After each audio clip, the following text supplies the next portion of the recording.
I'm going to explain to you the book that he received. But Mr. McKay, I pray you are a man of your word. Last week I asked my children if I could check the books that they picked up from the school. My son picked up this brand new book from the shelves in class, Lawn Boy. He was under the impression it was about a kid that ends up at the beginning mowing the grass at Disneyland. I'd like to share a few quotes with you. This first one, just turn around. On page 19, not that it really matters in 4th grade, at a church youth group meeting out in the bushes, I touched Doug Goebel's dick and he touched mine. In fact, there was even some mouths involved. Next one, page 91. What if I told you I touched another guy's dick? What if I told you I sucked it? I was 10 years old, but it's true. I put Doug Goebel's dick in my mouth. I was in 4th grade. It was no big deal. He sucked mine too. And you know what? It wasn't terrible.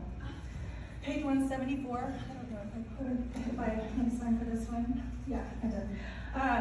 He talked about old times at the church, but never mentioned our penises or the fact that he never said 10 words to me after our little foray in the bushes. Not a single reference to holding or tugging or sucking dicks. All I could think about while he was chatting me up was his little salamander between my 4th grade fingers, rapidly engorging with blood. Page 230, I didn't make a sign for this.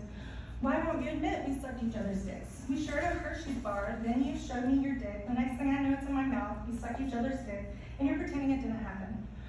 What sort of diversity are you intending to teach my child with material like this? In addition, I'll share with you the exceptional quality of vocabulary. I stopped counting on page 66 after 44 bucks and 41 shits. The depravity of the content on the shelves in our schools cannot be mitigated with policy EA.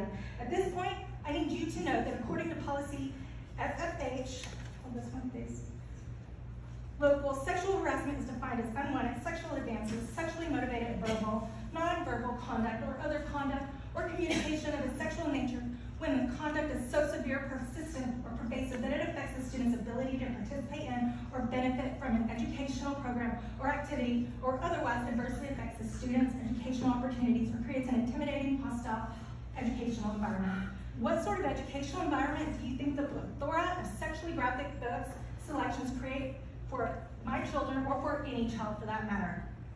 I won't go into my 4th grade daughter, but we don't, this is not a thing for 4th graders. Who normalizes sex acts between 4th graders? I'll tell you who. Pedophiles. So it's fortuitous that you invited the Leander Police Department to visit tonight so that we can talk about